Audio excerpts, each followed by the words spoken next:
Chapter 9. Old Mr. Toad Visits Grandfather Frog. Grandfather Frog and Old Mr. Toad are cousins. Of course you know that without being told. Everybody does. But not everybody knows that they were born in the same place. They were. Yes, sir, they were. They were born in the Smiling Pool. Both had long tails and for a while no legs, and they played and swam together without ever going on shore.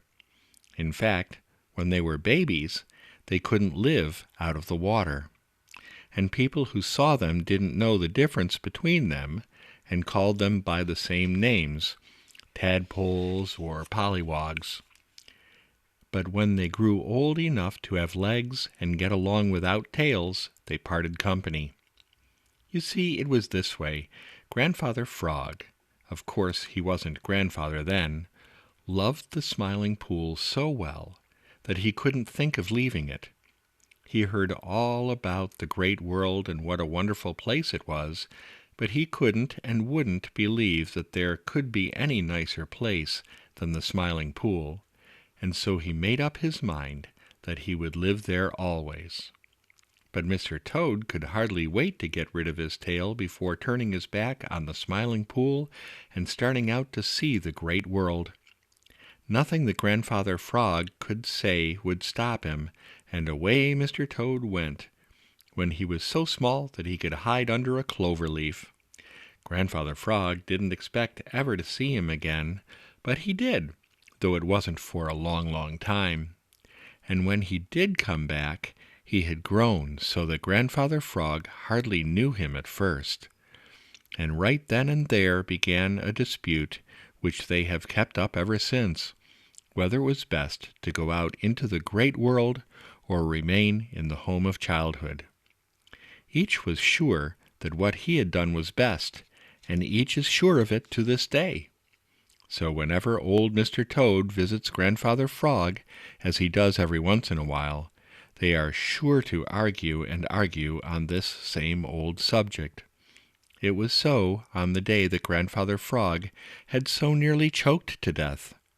Old Mr. Toad had heard about it from one of the Merry Little Breezes of Old Mother West Wind, and right away had started for the Smiling Pool to pay his respects to Grandfather Frog and to tell him how glad he was that Spotty the Turtle had come along just in time to pull the fish out of Grandfather Frog's throat.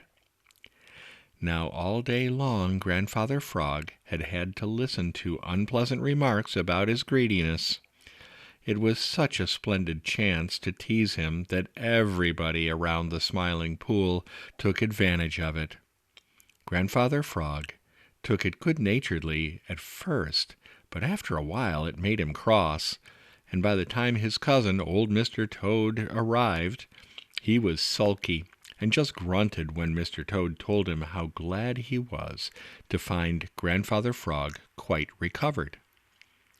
Old Mr. Toad pretended not to notice how out of sorts Grandfather Frog was, but kept right on talking. If you had been out in the great world as much as I have been, you would have known that Little Joe Otter wasn't giving you that fish for nothing, said he. Grandfather Frog swelled right out with anger. "Chug-a-rum!" he exclaimed in his deepest, gruffest voice. "Chug-a-rum! Go back to your great world and learn to mind your own affairs, Mr. Toad."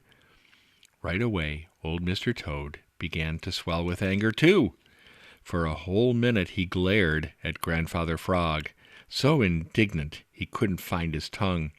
When he did find it, he said some very unpleasant things, and right away they began to dispute.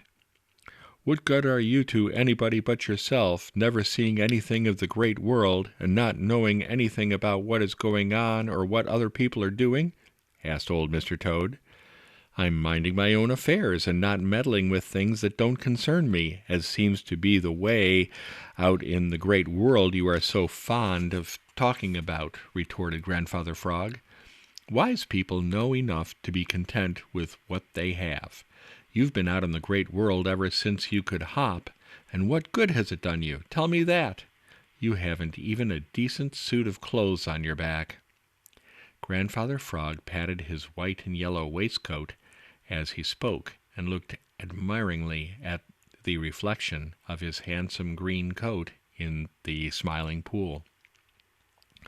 Old Mr. Toad's eyes snapped, for you know his suit is very plain and rough. People who do honest work for their living have no time to sit about in fine clothes admiring themselves, he replied sharply. I've learned this much out in the great world, that lazy people come to no good end, and I know enough not to choke myself to death. Grandfather Frog almost choked again, he was so angry. You see, old Mr. Toad's remarks were very personal, and nobody likes personal remarks when they are unpleasant, especially if they happen to be true. Grandfather Frog was trying his best to think of something sharp to say in reply, when Mr. Redwing, sitting in the top of the big hickory tree, shouted, "Here comes Farmer Brown's boy!" Grandfather Frog forgot his answer and began to look anxious. He moved about uneasily on his big green lily pad and got ready to dive into the Smiling Pool, for he was afraid that Farmer Brown's boy had a pocket full of stones, as he usually did have when he came over to the Smiling Pool. Old Mr. Toad didn't look troubled the least bit. He didn't even look around for a hiding place. He just sat still and grinned. "You'd better watch out, or you'll never visit the Smiling Pool again," called Grandfather Frog. "Oh," replied old Mr. Toad, "I'm not afraid. Farmer Brown's boy is a friend of mine. I help him in his garden. How to make friends is one of the things the great world has taught me." "Chug-a-rum," said Grandfather Frog. "I'd have you know that—" But what it was that he was to know, old Mr. Toad never found out, for just then Grandfather Frog caught sight of Farmer Brown's boy, and without waiting even to say good-bye, he dived into the Smiling Pool.